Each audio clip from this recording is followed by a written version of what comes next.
2013 সালের এই 5 মে রাতের বেলা ঢাকার এই শহরে বিদ্যুৎ বন্ধ করে দিয়ে পরিকল্পিত হত্যাযজ্ঞ চালিয়েছিল। পুলিশ, র্যাব, বিজিবি যৌথ বাহিনী মিশন ব্ল্যাকআউট পরিচালনা করে শত শত মুসলমানদেরকে হত্যা করেছিল। আর এই হত্যায় সহযোগিতা করেছিল আধিপত্যবাদ ভারত এবং তাদের এদেশের দোসর ফ্যাসিস্ট আওয়ামী লীগ।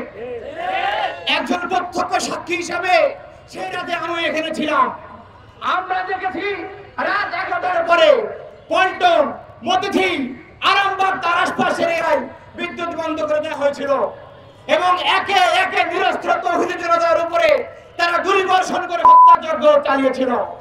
সংগ্রামী উপস্থিতি, আমরা বলতে চাই এটি একটি পরিকল্পিত হত্যাকাণ্ড।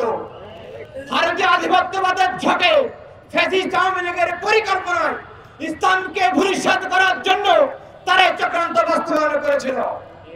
কিন্তু আমরা দেখেছি শুধু জুলাই অভ্যুত্থান নয়, জুলাই অভ্যুত্থানের বিগত করোনা বছরেও যারা জীবন দিয়েছিল তাদের রক্তের উপরে মূলত ইন্ডিয়ান গভর্নমেন্ট প্রতিষ্ঠিত হয়েছে।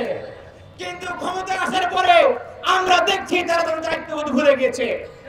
আমরা আজকের প্রোগ্রাম থেকে স্পষ্ট বলে দিতে চাই, কম সময়ের মধ্যে শাপলার গণহত্যার সুষ্ঠু বিচার করতে নিরপেক্ষ তদন্ত কমিশন গঠন করতে হবে। যে সমস্ত সরকারি কর্মকর্তা, পুলিশ প্রশাসনের উচ্চতর কর্মকর্তা জড়িত ছিল তাদেরকে পদচ্যুত করতে হবে, গ্রেফতার করে বিচারের ব্যবস্থা করতে হবে। যে সমস্ত ভাইরা শহীদ হয়েছিলেন, আহত হয়েছিলেন, রাষ্ট্রীয়ভাবে তাদের ক্ষতিপূরণের ব্যবস্থা করতে হবে।